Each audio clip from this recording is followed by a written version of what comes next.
UKLO 1 year masters. No IELTS required up to 5 years visa. High visa success rate. ఇస్తున్నారు వీళ్ళందరికీ జీతాలు ఎందుకు ఇస్తున్నారండి?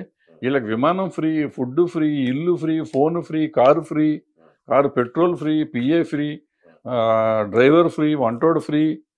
ఎందుకు? ఎవరి సొమ్ము ఇది? ఇది కాక ఎంపీ ల్యాడ్లని ఇస్తే వాళ్ళు ఇష్టం వచ్చినట్టు ఎవరికి పడితే ఆడికి ఇచ్చుకోవచ్చు. వీళ్ళందరూ కోటీశ్వరులు. వాళ్ళు చివరికి పార్లమెంట్లో టీ తాగుతుంటే మనం ఇక్కడ బయటకు మనం 3 రూపాయలు తాగితే వాళ్ళు రూపాయికి టీ ఇస్తారు. వాళ్ళు అంత అడుక్కుంటున్నారా? వాళ్ళ అది తగ్గించమని అడిగారు వీళ్ళు.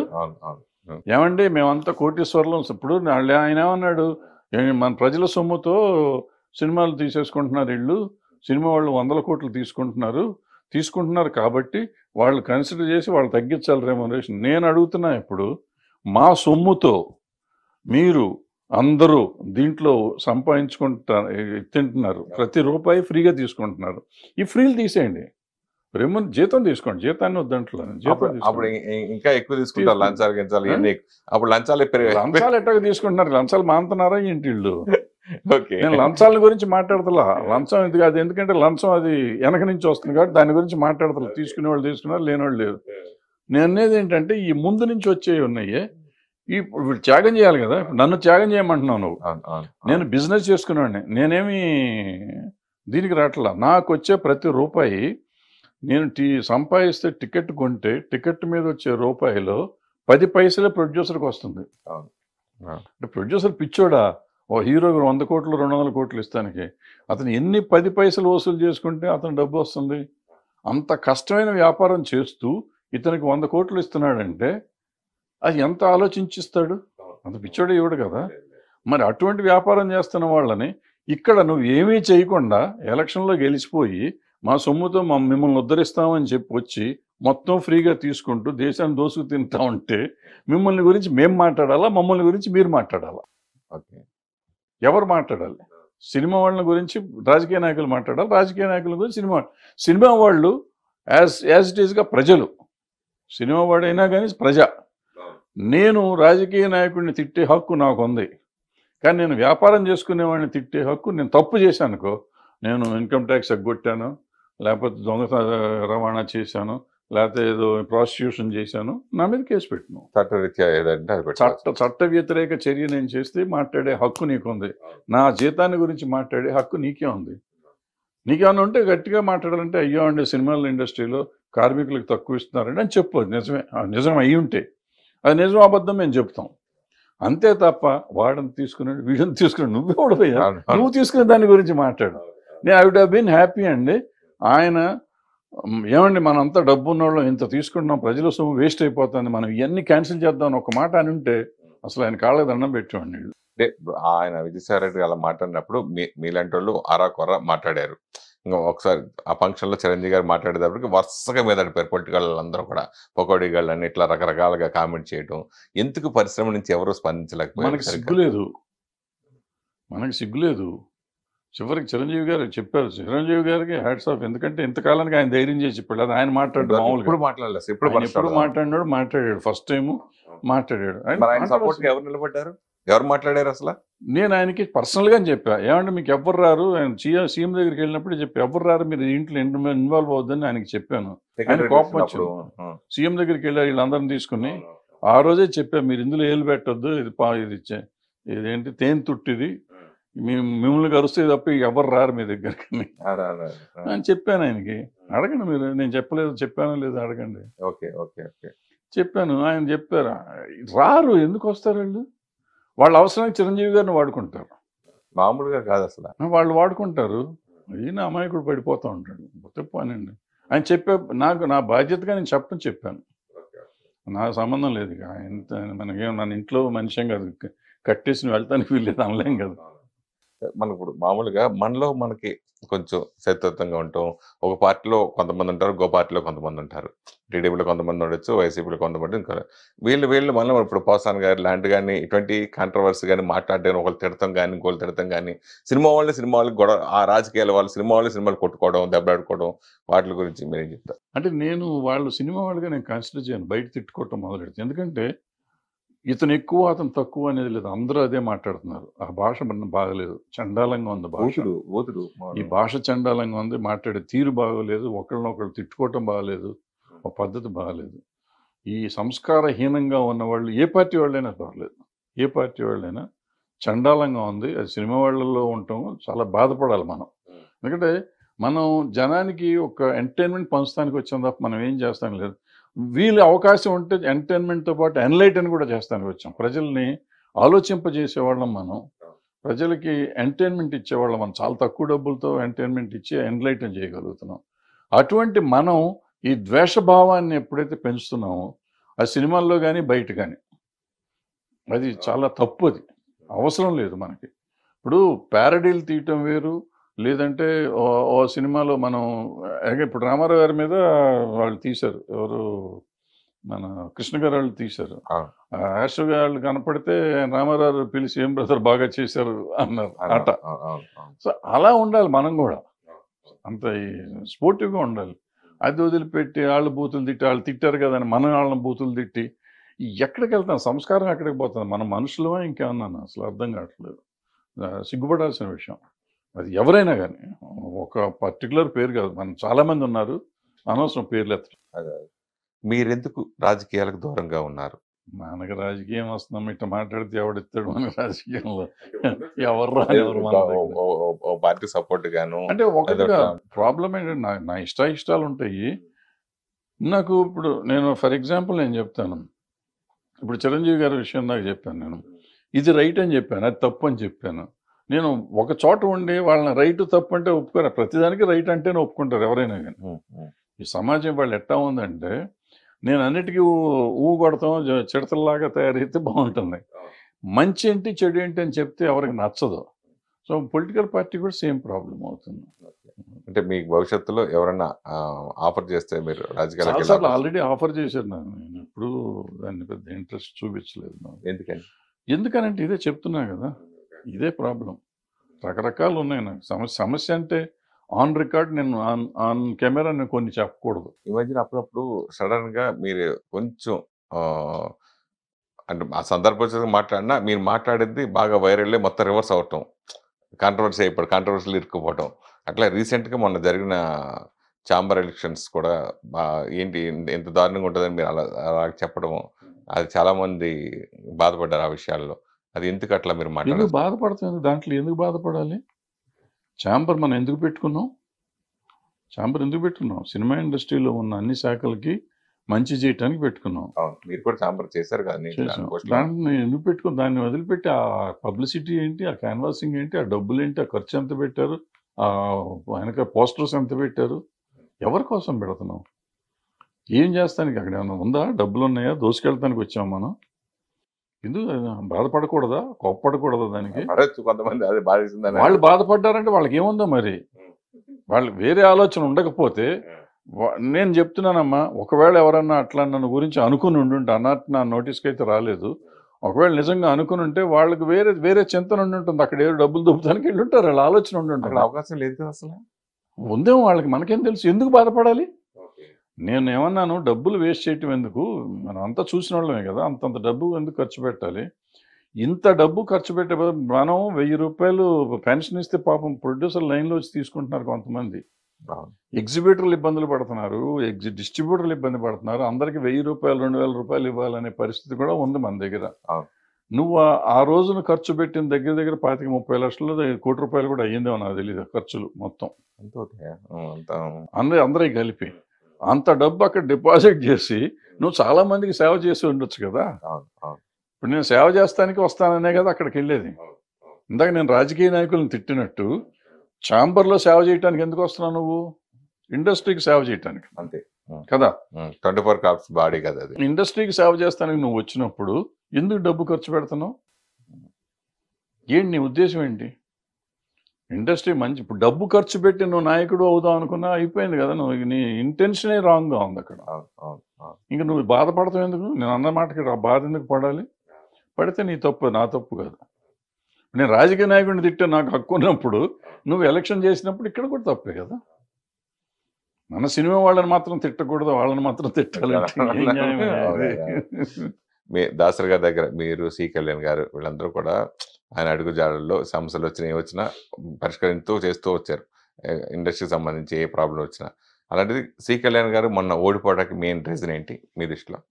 ఓడిపోలేదు, ఆయన గెలిచాడు కదా, ఆయన గెలిచాడు. ఇప్పుడు అది ఎలక్షన్ అన్నాక మామూలే. ఇప్పుడు ప్రొడ్యూసర్ సెక్టర్లో ఆయన గెలిచాడు, అందరూ గెలిచారు. ప్రొడ్యూసర్ సైడ్ నుంచి ఈయన గెలిచాడు, ఆయన గెలిచాడు. వాళ్ళకి ఆయనకి మెజారిటీ ఉంది, ఆయన వచ్చాడు, అంతే సింపుల్. దాంట్లో ఓడిపోవటానికి కారణం వేరే కారణాలు ఏమి ఉండవు. ఇప్పుడు అందరూ గ్రూపులు అయిపోయినాయి కదా, గ్రూపుల మీద అట్లా వస్తూ ఉంటుంది. ఒకళ్ళు ఓటమి ఒకళ్ళు గెలుపు కామనే కదా. అయితే కళ్యాణ్ గారు మీతో బాగా అవినాభావ సంబంధం కదా, ఆయన ఓడిపోవటానికి రీజన్ ఏంటి అన్నారు? రీజన్ ఏం లేదమ్మా, రాజకీయం. ఇదంతా రాజకీయం ఏముంటుంది, రాజకీయమే. ఎవరి రాజకీయం వాళ్ళకు ఉంటుంది. దాని గురించి ఏం మాట్లాడతాం మనం? మనకి నిజంగా నాకు పట్టించుకోవటం కూడా లేదు, 5 ఏళ్ళ నుంచి అది పట్టించుకోవట్లేదు. ఎందుకు అట్లా దూరంగా ఉంటాయి? ఎందుకు, ఏముంది దాంట్లో? నేను ప్రొడ్యూసర్ ఛాంబర్ ప్రెసిడెంట్గా చేశాను. అవును, నేను చేసినప్పుడు దగ్గర 5-6 జీవోలు తీసుకొచ్చాం. అప్పుడు వెళ్ళి గవర్నమెంట్ చుట్టూ తిరిగి సబ్సిడీలు రావాలి. ఆ రోజుకి ఈ రోజుకి రాలా, ఇంకొక 3-4 కోట్ల అంత సబ్సిడీలు రావాలి మనకి. దానికి కూడా అప్పుడు ప్రయత్నం చేస్తా ఉన్నా. ఆల్మోస్ట్ అయిపోతున్న time. 2 months 3 months extension general body meeting పెట్టి తిరుపతిలో జనరల్ బాడీలో యాక్సెప్ట్ అయిపోయింది 3 months ఎక్స్టెన్షన్కి. ఆ ప్రెసిడెంట్కి ఇంకో 3 నెలలు బాడీ అంతా ఉండేటట్టు, తర్వాత ఎలక్షన్ పెట్టేటట్టు. అక్కడి నుంచి తిరిగి వచ్చాం. తిరుపతి నుంచి తిరిగి వచ్చినాక కొంతమంది పెద్ద మనుషులు అంతా కలిసి రాత్రి హడావిడి చేసి 1 week or 10 days నోటీస్ ఇవ్వాల్సిందాన్ని కూడా బైపాస్ చేసి జనరల్ బాడీ మళ్ళీ పెట్టి ఎలక్షన్ పెట్టి తీరాల్సిందే, బరదాస్ దిగిపోవాల్సిందే అని చేశారు.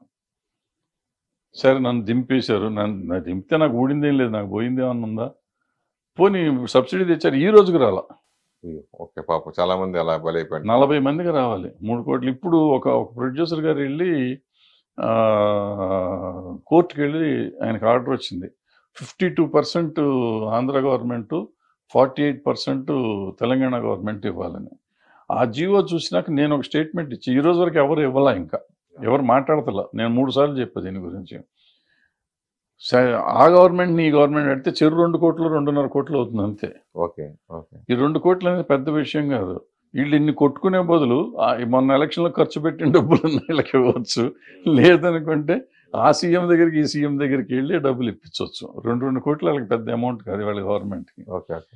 ఇటువంటివి చేయాలి కదా.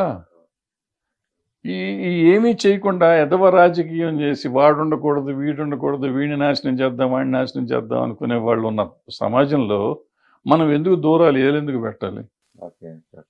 నాకు అవసరం లేదుగా.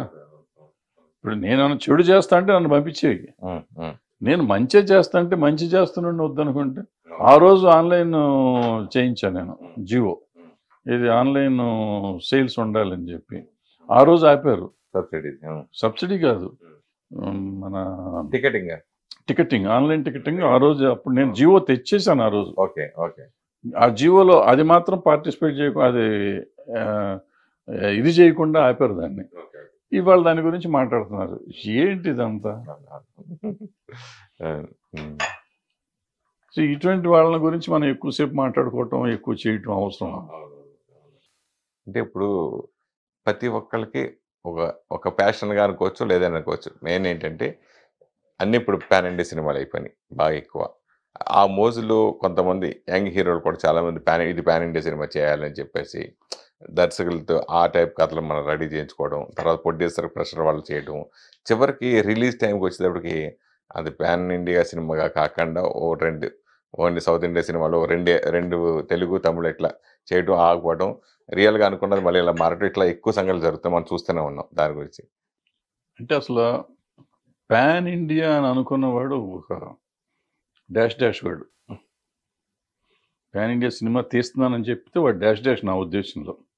ఎందుకంటే నేను పుట్టక ముందు నుంచి సినిమాలన్నీ అన్ని భాషలు తీశారు. నా చిన్నప్పుడు భానుమతి గారు 3 భాషలో డైరెక్ట్ చేశారు ఒకేసారి. చండీరాణి అనుకుంటా, హిందీ, తెలుగు, తమిళ్ డైరెక్ట్ చేసి మొత్తం నీకు ఉండాలి, నా దగ్గర ఇస్తాను నేను. భారతదేశం అంతా, అఖండ భారతదేశంలో రిలీజ్ అవుతున్నాం చిత్రం అని చెప్పి ఆ రోజు 52, 54 ఎప్పుడో ప్రాంతంలో. అంటే అది పాన్ ఇండియా అనే అర్థం. మాయాబజార్ మాయాబజార్ పాన్ ఇండియానేగా. పాతాళ పేరు హిందీలో ఆయన ఎన్టీ రామారావు చేశారు. అవును అవును అవును. ఎన్ని సినిమాలు, తమిళ్లో సినిమాలు ఎన్ని ఉన్నాయి, తెలుగులో సినిమాలు ఎన్ని ఉన్నాయి, రోజా ఏంటి, బొంబాయి ఏంటి, ప్రేమికుడు ఏంటి, ఇవన్నీ సినిమాలు వచ్చేసినాయి కదా, సూపర్ టూపర్గా చేసినాయి. అయితే అప్పుడు లేని పాన్ ఇండియా ఇవాళ కొత్తగా ఎందుకు వచ్చింది? ఊరికే మాట మారింది కాబట్టి మారుస్తున్నాం మనం అంతే. ఒకటి. రెండో పాయింట్, ఇప్పుడు నేను చెప్పిన సినిమాలన్నీ ప్లస్ ఇప్పుడు ఆడిన సినిమాలు, పాన్ ఇండియా అనేది ఎప్పుడు వచ్చింది? బాహుబలి తర్వాత KGF, RRR కదా. ఈ 3 సినిమాలు అంతకు ముందు సినిమాలు. కానీ ఇది ఏదైనా పాన్ ఇండియా కోసం తీసిన సినిమాలు ఎట్లాగో నాకు చెప్పండి. వాళ్ళు తెలుగు కథలే తీశారు. వాళ్ళు ఈ 3 సినిమాలు తెలుగు కథలే తీశారు. 1000 కోట్లు వచ్చినాయి. దంగల్ అని ఒక సినిమా వచ్చింది, వాళ్ళు వాళ్ళ ఊరు కథ తీశారు, ఊరు కథ, విలేజ్లో కథ తీశారు. అది వీటితో పాటు చేసింది. అది కానీ ఈ 3 సినిమాలు కానీ, కాంతారా వాళ్ళ ఊరు కథ తీశారు, అది 300 కోట్లు చేశారు. ఏమంటే KGF వాళ్ళ ఊరు కథ తీశారు, అది 2 KGFలు ఇరగబడేసినాయి. బాహుబలి నా చిన్నప్పుడు విట్లాచారి గారి సినిమా అనేది, అది 1000 కోట్లు చేసింది. 2 సినిమాలు 2000 కోట్లు చేసింది, 2 సినిమాలు చేసినాయి. సో వాళ్ళు ఎవరు చేయలే. ఇప్పుడు వచ్చిన మీరు సోకాల్ తర్వాత పాన్ ఇండియాకి అనుకుందాం కొంచెంసేపు. మొన్న పిల్లడు నిఖిల్ సినిమా ఒకటి వచ్చింది, స్పై కాదు, దానికి ముందు కార్తికేయ 2 అతను తెలుగు సినిమా తీసుకున్నాడు, అది హిందీలో డబ్ చేసి రిలీజ్ చేస్తే అది హిందీలో కూడా హిట్ అయింది, పెద్ద హిట్ అయింది. నేను చెప్పొచ్చేది ఏంటంటే, నీ భాషని నమ్ముకుని నీ కథ నువ్వు సినిమా తీయి. మన సినిమా అనేది అందరికీ నచ్చేదే. మనం రీమేక్లు ఎందుకు చేస్తున్నాం? చాలా సినిమాలు మనకు అన్ని భాషలో రీమేక్ అయిన సినిమాలు ఉన్నాయి, మన తెలుగు సినిమాలు. అంటే పాన్ ఇండియాలేగా. కథ కావాలి, కథ పాన్ ఇండియా ఉండాలి, కథలో ఆర్టిస్టులు కాదు. ఇక్కడ ఏంటంటే హంగులతో పాన్ ఇండియా అంటున్నారు. నువ్వు కథ సినిమా తీస్తే ఆ కథ ఆటోమేటిక్గా పాన్ ఇండియా అవుతుంది. ఇప్పుడు పుష్ప 2 కూడా వస్తుంది. పుష్ప ఉంది, మన ఇందాక చెప్పిన దాంట్లో పుష్ప ఉంది. 2 లేదు, పుష్ప వాడు ఇక్కడ కథేగా తీసుకున్నాడు ఆయన. దాంట్లో ఏముంది? ఎర్రచందనం, నీ సూపే బంగారం అంటే మరి వాళ్ళు కూడా చూస్తారు. ఊ అంటావు హిందీ సాంగ్, అది తమిళ సాంగా, అన్ని భాషల్లో హిట్ అవ్వాలా. సో మనం అన్నీ ఏదో రాంగ్ నోషన్లో బతికేస్తూ ఉంటాం. మనం ఎవడో పాన్ ఇండియా అని పెట్టాడు. ఇప్పుడు అతను రాజమౌళి ఒక మంచి మార్కెటింగ్ ఆయన రకరకాల పేర్లు పెడతాడు. ఆయన పెట్టిన పేర్ల పులిని చూసి నక్క వాదెట్టుకున్నట్టు మనం వెళ్ళిపోయి మనం చేసుకుని, ఏమండి ఏ సినిమా చెప్పండి హిందీలో ఎక్సెప్ట్ సాహో, ఏ సినిమా హిందీలో పే చేసింది చెప్పండి? మనం పాన్ ఇండియా అని చెప్తున్న సినిమాల్లో మన దగ్గర పాన్ ఇండియా అనకుండా ఉన్న సినిమాలన్నీ హిట్ అయినాయి. ఇప్పుడు కాంతారా రిలీజ్ చేసిన 2 వారాలు గ్యాప్ ఇచ్చి అన్ని భాషలో రిలీజ్ చేస్తే మళ్ళీ సూపర్ హిట్ అవ్వాలా? అంటే దాని అర్థం ఏంటంటే, నువ్వు నీ రీజనల్ సినిమా నువ్వు తీసుకునేటప్పుడు బాగా తీసుకో. కొంచెం ఏం బయట ఎంత వస్తుందేమో అనుకో, 2 కోట్లు ఎక్కువైతే అవుతుంది. అప్పుడు ఆటోమేటిక్గా రిలీజ్ అయ్యి నీకు కంటెంట్ బాగుంటే అవుతుంది. ఆయన చార్లీ అని తీశాడు, చిన్న సినిమా, కుక్క మీద సినిమా, అది కూడా పాన్ ఇండియా వచ్చిందిగా. ఎందుకు రావు సినిమాలు? ఇందాక చెప్పిన కార్తికేయ 2 అతనికి మా 12-13 కోట్లు ఇక్కడ తీసుకున్నారు, అది 100 కోట్లు చేసిందిగా. మరి ఇంకేంటి పాన్ ఇండియా? తొక్కలో పాన్ ఇండియా అని ఎందుకు? మనం మోసం చేసుకుని దాన్ని ఖర్చు పెట్టుకుని రూపాయి తీసుకునే వాడికి 2 రూపాయలు 10 రూపాయలు మనం రెమ్యునరేషన్ ఇచ్చి, పాన్ ఇండియా కాబట్టి మనం 10 రూపాయలు రెమ్యునరేషన్ ఏమన్నా ఎక్స్ట్రా తీస్తున్నావా? నేను ఇందాక చెప్పిన చండీరాయణ 3 భాషల్లో తీశారు. పూర్వకాలం సినిమాలు మీరు మైండ్ ఇట్, అన్ని భాషల్లో తీసేవారు. వీలైతే 3 భాషలకి 3-3 నటులను కూడా మార్చేవారు, సైమల్టేనియస్ షూటింగ్ చేస్తూ. తెలుగుకి వీళ్ళు, హిందీకి వాళ్ళు, తమిళకి వీళ్ళు అని చెప్పి హీరో హీరోయిన్లు కాకుండా మిగిలిన వాళ్ళందరూ మార్చారు. సపోర్టింగ్ కొన్ని చాలా తక్కువ. అది పారాడబ్బింగ్ లాగా చేస్తున్నారు. అది కాదు, సినిమా షూటింగ్ అప్పుడే నా షార్ట్ తీసి మళ్ళీ మీ షార్ట్ తీస్తారు. అట్లా తీసినవి ఉన్నాయి సార్, తీసేవారు సినిమాని. అది పాన్ ఇండియా అంటే ఒక రకంగా. ఇదేం పాన్ ఇండియా అండి? ఇది మోసం, ఒకరినొకరు మోసం చేసుకోవడం, మనం మోసం చేసుకోవటం. ఎవరిని మోసం చేయట్లేదు, మనం మోసపోతున్నాం. మనం మోసం చేసుకుని మనం మోసపోతాం. ఇప్పుడు మనం కొన్ని టైంలో కొన్ని హిట్స్ రకరకాలుగా చూస్తూ ఉంటాం మనం. కానీ ఈ సంవత్సరం పర్టికులర్ వచ్చేసరికి బలగం చిన్న సినిమాగా రిలీజ్ అయ్యి పెద్ద హిట్ అవ్వటం, ఇప్పుడు సామాజ వర్గమన, ఇప్పుడు బేబీ సినిమాలు, ఇలా మీరు కూడా చిన్న సినిమాలుగా చేసిన సినిమాలు పెద్ద సక్సెస్ కొట్టారు చాలా సినిమాలు. సో ఇప్పుడు ఈ సంవత్సరంలో ఈ 3 సినిమాల గురించి మీ అనాలిసిస్? ఏం లేదు. ఇప్పుడు సామాజిక వర్గమన చక్కగా ఫ్యామిలీ సరదాగా ఉంటుంది. మొత్తం ఫ్యామిలీ కూర్చొని చూడొచ్చు. ఫుల్ ఎంజాయ్మెంట్ సినిమా సాగింది. బలగం బలగం లాంటి సినిమా అసలు ఆలోచించే ఆలోచనే లేదు. అతను ఇప్పుడే కాదు, 5-6 ఏళ్ల కింద 7 ఏళ్ల కింద వేణు కాదు దిల్ రాజు ఆ సినిమా తీశాడు. దిల్ రాజు శతమానం భవతే తీశాడు, నేషనల్ అవార్డు కొట్టాడు ఆ సినిమా. ఆ రోజునే వచ్చింది కదా సినిమా. ఫ్యామిలీ, అది అవుట్ అండ్ అవుట్ ఫ్యామిలీ. ఆ రోజున అది చేయలేదు కాబట్టి వాళ్ళు చేసి ఉంటే అది నా ఉద్దేశంలో అది కూడా పాన్ ఇండియా సినిమా అయ్యి ఉండేది. చేయలేదు వాళ్ళు. So family subject. ఇప్పుడు ఇది వచ్చేటప్పటికి ఫ్యామిలీ, అది ఆ రోజున సూపర్ హిట్ అయింది. ఆ తర్వాత ఇది మళ్ళీ ఫ్యామిలీ సబ్జెక్ట్ వచ్చింది. ఇది కొత్త ఆర్టిస్టులను పెట్టి మొత్తం తెలంగాణలో ఉన్న ఆ చావు మీద వచ్చే ఇది ప్రతి ఇంట్లో జరుగుతుంది. తెలంగాణలోనే కదా, ఆంధ్రాలో కూడా అదే జరుగుతుంది. ప్లస్ మీకు అక్కడ చక్కగా కాకి సెంటిమెంట్ పెట్టి, అంటే నీళ్ళు మనం అందరం కలిసి ఉంటేనే మనం నమ్మకం కాకి ముట్టుకుంటాం. ఎందుకంటే మన వాళ్ళ ఆత్మ శాంతించాలంటే వాళ్ళ కోరిక నెరవేరాలి, చచ్చిపోయే ముందు కోరిక నెరవేరాలి. ఆ కోరిక ఏంటంటే అందరూ కలిసి ఉండాలి. చాలా అద్భుతమైన కాన్సెప్ట్. సో ఇప్పుడు మనం అందరం కొట్టుకు వస్తున్నాం, రోజు తెల్లారులేస్తే కొట్టుకోవటమే కదా. కలిసి ఉండాలని చెప్తే సంభవ్ ఎక్కడో కనెక్ట్ అయ్యారు పబ్లిక్. ఎందుకంటే మన ఇళ్లలో ఎవరన్నా చచ్చిపోగానే మన ఆస్తుల కోసం కొట్టుకోవటం ఇవన్నీ మామూలు రొటీన్ కథలే. అది చూసేసరికి ఒకటికాడికి ఒక చిన్న షాక్ వచ్చింది. లేకపోతే ఆంధ్రాలో ఆడతాం ఏంటి, తెలంగాణ సినిమా కదా, ఆంధ్రాలో ఎందుకు ఆడింది, ఆంధ్రాలో సూపర్ హిట్ కదా అది.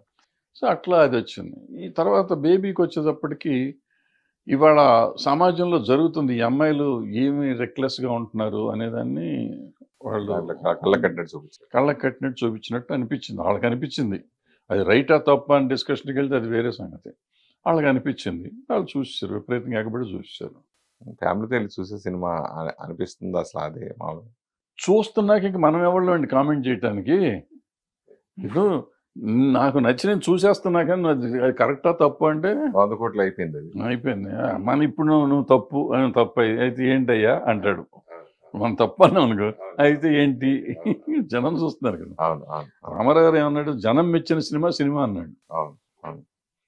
మనం ఇప్పుడు నేను అద్భుతమైన సినిమా తీశాను చూడలా, ఇంకేముంది. గుడ్ సినిమా ఉండటం కాదు, గుడ్ సినిమా కాదు, జనం చూసే సినిమా. అప్పట్లో పైరసీ వస్తుంది, సినిమా ఇండస్ట్రీ అయిపోయింది, లేదంటే వీడియోలు ఇలా కాపీ పడుతున్నాయి, ఇట్లా ఇప్పుడేమో ఓటీటీ వచ్చేస్తుంది, సినిమా క్లోజు, ఇలా అనుకునే టైంలో ఇలా సినిమాలు సక్సెస్ అవ్వడం అనేది ఇంకెందొచ్చిన సినిమా ఎప్పుడు బతికే ఉంటుందంటారా? 100% బతికే ఉంటుంది. ఇప్పుడు నేను ఫర్ ఎగ్జాంపుల్ కార్తికేయ 2 చెప్తాను. కార్తికేయ 2 నేను ఇట్లా టీవీలో చూసి నేను ప్రొడ్యూసర్కి ఫోన్ చేశాను, నాకు ఎట్టగిన సినిమా చూపించాను. థియేటర్ల కోసం ట్రై చేశాను. ఇప్పుడు ఈ బలగం ఇవన్నీ వచ్చినాక ఏంటంటే సినిమా ఓటీటీలో రిలీజ్ అయినాక కూడా థియేటర్లో రన్ అవుతుంది. అప్పుడు అది రన్ అవ్వాల, రిలీజ్ అయిన రోజే చూశాను. నెక్స్ట్ తీసారంట, అది ట్రై చేస్తూ ప్రొడ్యూసర్ ఫోన్ చేసి, బాబు నాకు సినిమా చూపి థియేటర్లో చూడాలని ఉంది. ఆ theatre experience is an experience, అది ఎప్పుడు పోదు.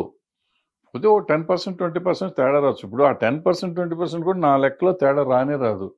వీళ్ళు ఎవరో సినిమా చూసే బ్యాచ్ కాదు. మనం టీవీల్లోనే ఫేస్బుక్లో తిట్టేవాళ్ళు, ఇంటర్నెట్లో దాంట్లో పెడతాంటారు, అది ఇన్స్టాగ్రామ్ దేంట్లో పెట్టేవాళ్ళు, వీళ్ళు ఎవరో సినిమా చూసేవాళ్ళు కాదు. ప్లస్ హేట్రెడ్ గ్యాంగ్ వీళ్ళంతా. నాకు ఓ పలానా హీరో మీద దొబ్బుదేలు ఉంటే నేను పెట్టేస్తా, చెత్త సినిమా, చండాలపు సినిమా, ఇట్లా రాడ్ వేసాడు, తొక్కేసాడు, నా కొడుకులకి ఈడు సొమ్మ, ఈడు ఎవడండి రాడు దింపాడు, తోలు దింపాడు. ఇప్పుడు జనం లేకపోతే రిజెక్ట్ చేస్తున్నారు, నెక్స్ట్ డే రిజెక్ట్ చేస్తున్నారు సినిమా. ఆ రాడ్ దింపాడా బోర్డు దింపాడు నువ్వు ఎందుకు చెప్పాలా? సో ఒకళ్ళొక హీరోలు ఒకళ్ళు పడకుండా ఒకటి ఇష్టం, హీరోలు బంగారం లాగా ఉంటారు. హీరోలు బాగుంటారు అంటే నేను ఫ్యాన్స్, అభిమానులు ఒక హీరో అంటే ఒక అభిమాని పడకుండా కొంచెం అట్లా చేయడం వల్ల ఈ మధ్యన వచ్చిన సోషల్ మీడియాలో అసలు సినిమా రిలీజ్ మార్నింగ్ షోకే ఇదివరకు మనకి రివ్యూలు రాసినప్పుడు రివ్యూలు మనం తిట్టేవాళ్ళు, కొంతమంది ఇండస్ట్రీ తరపు నుంచి నేను మాట్లాడేది, ఏంటి ఇట్లా రాసేస్తారు సినిమా అవ్వకుండా 2 రోజుల తర్వాత 3 రాయాలని ఇట్లా అనుకునేవాళ్ళు. కానీ ఇప్పుడు అసలు ఎవరి కాళ్ళు రివ్యూ చెప్పేస్తున్నారు చూసిన తర్వాత, అరచేతుల్లో చెప్పాడు, సోషల్ మీడియా బాగా పెరిగిపోవడం, ఆ సినిమా అంత ట్రోలింగ్ చేసేయడం, దాని ఎవరు పట్టించుకోరు నా ఉద్దేశం. అది ట్రోల్ చేసినా ఏం చేసిన సినిమా బాగుంటే ఎవడేం చేయడు, ఎవడేం చేస్తాడు. ఫర్ ఎగ్జాంపుల్ ఇందాక బేబీ సంగతి మీరు ఎత్తారు. బేబీ మీ గురించి బూత్ సినిమా అన్నోళ్ళు ఉన్నారు, పనికిరాని సినిమా అన్నోళ్ళు ఉన్నారు. మరి దాన్ని ఆగింది అది ఆగుతుందా? ఆగదు. ఏ సినిమా ఆగదు. బాహుబలి ఏముంది, ఏమో విట్లాచారి సినిమా అన్నారు, మరి ఆగిందా? 2.5, 3 కూడా ఇచ్చినవి ఉన్నాయి దానికి. త్రిబుల్ ఆర్ ఏముంది సినిమా అన్నారు, మరి ఆగిందా? 1000 కోట్లు చేసింది. ఇవన్నీ మనం అనవసరంగా భ్రమపడతాం అనమాట. మనకిష్టం లేకపోతే దాన్ని 100 అంటాం. నాకు నచ్చి ఉండకపోవచ్చు త్రిబుల్ ఆర్, తప్పలేదు. నా ఇష్టం, నేను టికెట్ పెట్టుకున్నాను, నాకు నచ్చకపోవచ్చు. బట్ దాని గురించి రాడు తొక్క తోటకూర నువ్వు టెక్నికల్గా చెప్పు, నాకు ఈ సినిమా ఇలా ఎందుకు బాగోలేదని నువ్వు చెప్పు, తప్పులేదు. అది నీ ఇష్టం, నీ అభిప్రాయం, డబ్బులు పెట్టుకున్నావు కాబట్టి. అది కూడా అవసరం ఏంటి? నీకేం పని లేదా? శుభ్రంగా అమ్మ నాన్న చదివించారు, ఉద్యోగం చేసుకుంటున్నావు, చదువుకుంటున్నావు, ఉండగా దీంట్లో పెట్టి ఇది రాడురా, ఇది బోర్డురా, నీకెందుకు ఇది అవసరమే ఉంది? If it is a profession, నేను క్రిటిక్ని, నాకు ఇదే పని అన్న తప్పులేదు. క్రిటికల్గా చెప్పండి, తప్పులేదు. ఇప్పుడు సినిమాటోగ్రఫీ అమెండ్మెంట్ దాని గురించి ఎక్కువ 1954 యాక్ట్ కొంతమంది యాక్సెప్ట్ చేస్తారు, కొంతమంది ఇట్లా అన్నారు. మన దిల్ రాజు గారు కూడా అది మంచిదే, జీవం మంచిదని మోదీ గారు కూడా అభినందించి చెప్పడం. అది మంచిదంటే ఏముంది దాంట్లో? వాళ్ళు శిక్షా స్మృతి పెంచాం అన్నారు. మనకు ఆల్రెడీ 3 ఏళ్ళు మనకి ఎక్కువ కోర్టు కూడా పెట్టించాం. అప్పట్లో శ్యాంప్రసాద్ రెడ్డి గారు వీళ్ళంతా కష్టపడి పాపం కోర్టు కూడా పెట్టారు దానికి. ఇండియాలో ఎక్కడ లేదు, ఎక్కడ ఉంది, ఇప్పుడు కోర్టు పని చేయట్లేదు అనుకోండి. సో ఇట్లాంటివి చేసాము, పెట్టారు. దానివల్ల ఎంత లాభం ఉంటుందనేది కావాలి. చట్టాలు చేయటం ముఖ్యం కాదు. ఇప్పుడు ఇక్కడ జరిగినప్పుడు నిర్భయ చట్టం తెచ్చారు. నిర్భయ చట్టం తెచ్చి నిర్భయ కేసే 7 ఏళ్ళు పట్టింది. ఏముంటుంది, ఏం వస్తున్న కేసు, మనం చట్టం మార్చినందువల్ల మనకి ఎంతవరకు మార్పు వస్తుంది అనేది ఆలోచించాలి. ప్రతి చట్టం మంచిదే, ప్రతిదీ ఎవరు చేసినా ఎవరు చెడు ఉద్దేశంతో చేస్తారని నేను అనుకున్నాను. బట్ దాన్ని ఆచరణలోకి ఎలా తీసుకురాగలం, ఆచరణ యోగ్యమా ఆమోదక యోగ్యమా అనేది చూసుకోవాలి. ప్లస్ ఇంకోటి ఏంటంటే, సినిమాల గురించి ఎప్పుడన్నా చట్టాలు తీసుకుంటే సినిమా వాళ్ళని కూడా కన్సిడర్ చేయాలి. ఎవరో ఒకరిని, ఆర్గనైజేషన్స్ ఉన్నాయి కదా, ఎవరి ఇష్టం వచ్చినట్టు అటు తీసేసి చేసేస్తుంటే. అందువల్ల కాపీరైట్ యాక్ట్ చేశారు. కాపీరైట్ యాక్ట్ ఏంటంటే, ఇప్పుడు నేను సినిమా తీస్తున్నా, నేను ఒక కథ తీసుకున్నా, కథలో ఒక సిచ్యువేషన్ తీసుకుని దానికి ఒక పాట రాయిస్తాను. అంటే సిచ్యువేషన్ నేను ఇస్తున్నా, పాట నేను ఇస్తున్నా, మ్యూజిక్ డైరెక్టర్ డబ్బులు ఇస్తున్నా, రైటర్కి డబ్బులు ఇస్తున్నా, ఆర్కెస్ట్రాకి డబ్బులు ఇస్తున్నా. కానీ హక్కు నాది కాదు. పాట మీద హక్కు నాది కాదు.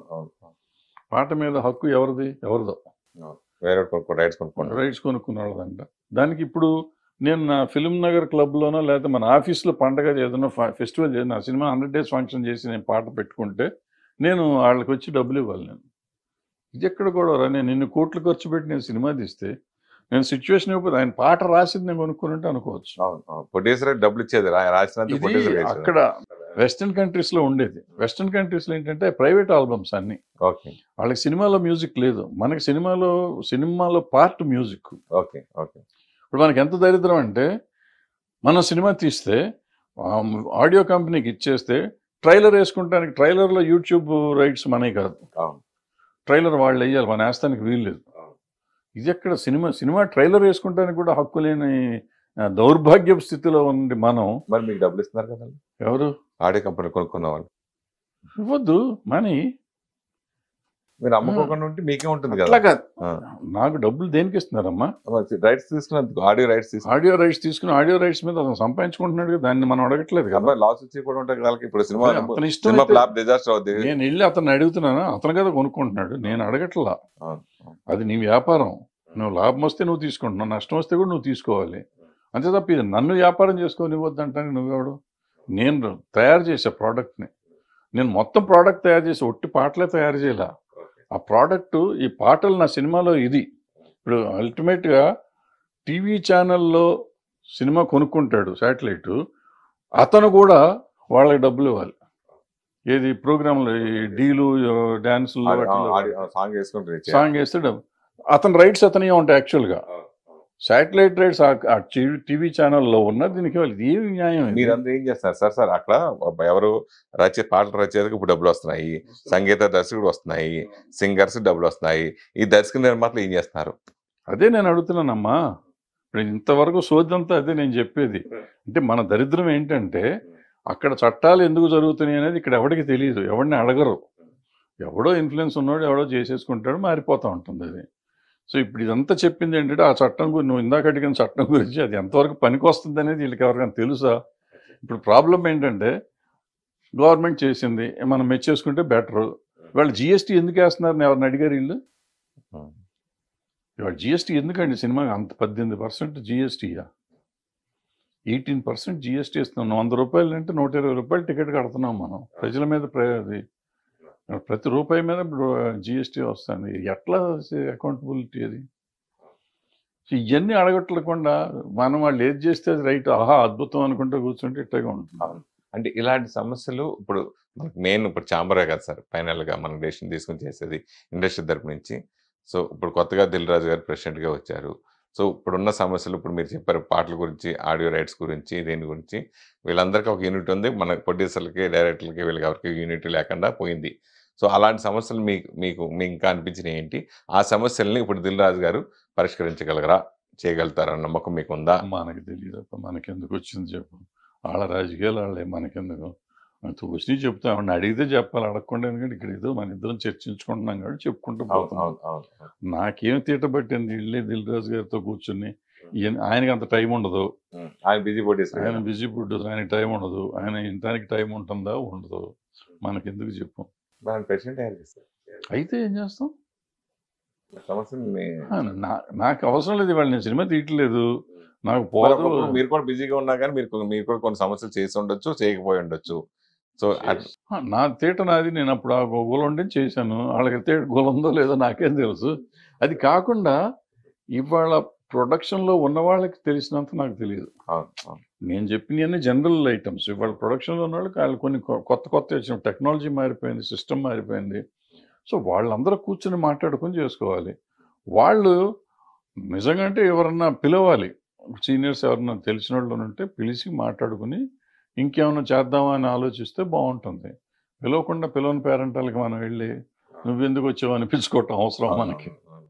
ఇదివరకు అసలు ఏ సమస్య వచ్చినా ఏది వచ్చినా కానీ ఓ పెద్ద తరహాగా మీలాంటి వాళ్ళు చాలా మంది వచ్చి పార్టిసిపేట్ చేసేవారు.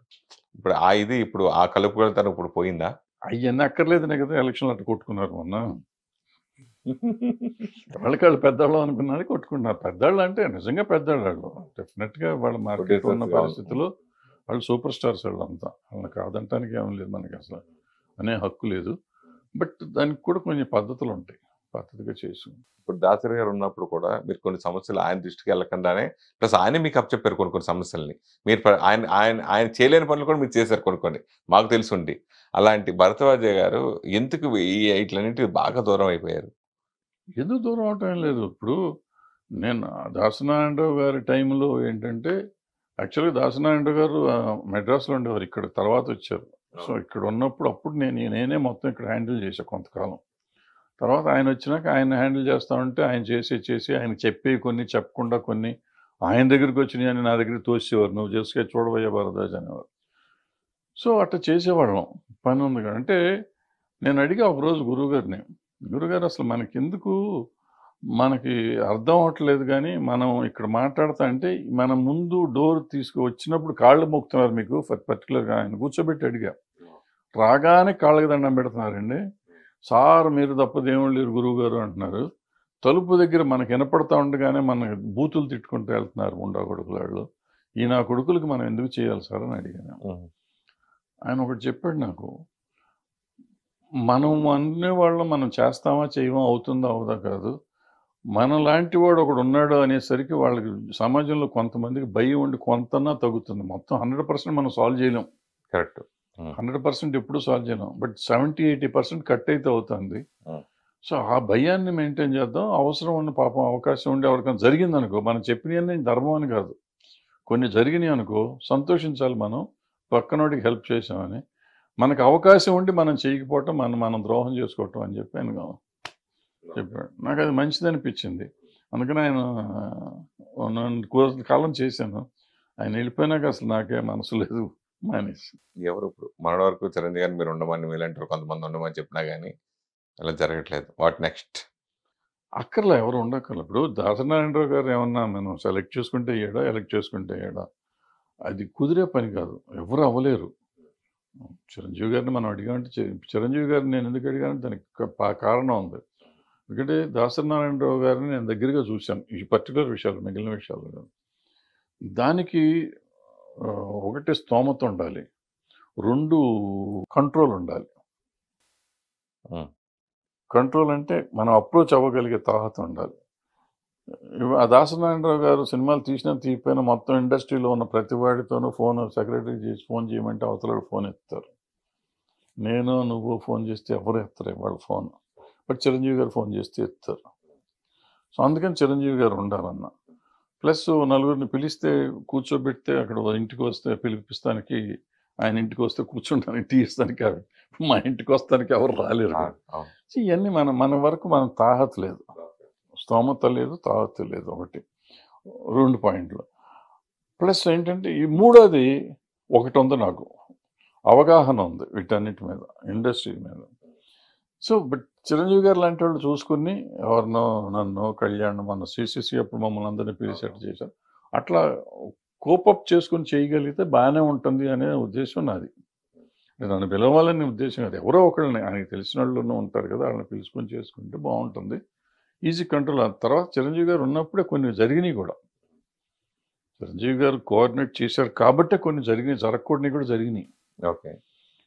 సో అలాంటి వాళ్ళు ఉండాలి. దానికి ఏంటంటే అవసరమైనప్పుడు మనం కలుపుకునేటట్టు ఉండాలి. ఇప్పుడు నేను అనుకుంటే చిరంజీవి గారు కూడా చేయి దాటిపోయిందేమో అనుకుంటున్నాను. ఇప్పుడు అంత డిఫరెంట్గా తయారైపోయింది సమాజం, ఇండస్ట్రీ.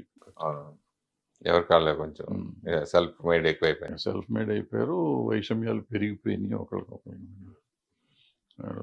అది I don't think it works out. ఇప్పుడు సినిమా పరిశ్రమకి రిలేటెడ్గా ఉండే గవర్నమెంట్ పోస్టులు, దాంట్లో అసలు సినిమాకి సంబంధం లేని ఉంటాం. ఇప్పుడు ఎఫ్డీసీ చైర్మన్ ఆంధ్రలో అంటే ఓకే, పోసాని గారికి ఇచ్చారు, ఒక సినిమా వాడు ఓకే. ఇప్పుడు మన తెలంగాణ విషయానికి వచ్చిన తర్వాత అనిల్ అనే ఆయన రావటం, అంటే మీలాంటి సీనియర్స్ బోర్డు మంది చాలా మంది ఉండగా, సో ఆ పోస్టులు కూడా మీరు ఎందుకు అడగకుండా ఇండస్ట్రీకి సంబంధం లేని మనుషులు ఉంటాం, ఏం జరుగుతుంది ఏం అర్థం కాని విషయం, అంటే ఆయనకి ఇవ్వకూడదని కాదు అని కాదు, అంటే సినిమా రిలేటెడ్ ఉన్న వాళ్ళకి అయితే కొంచెం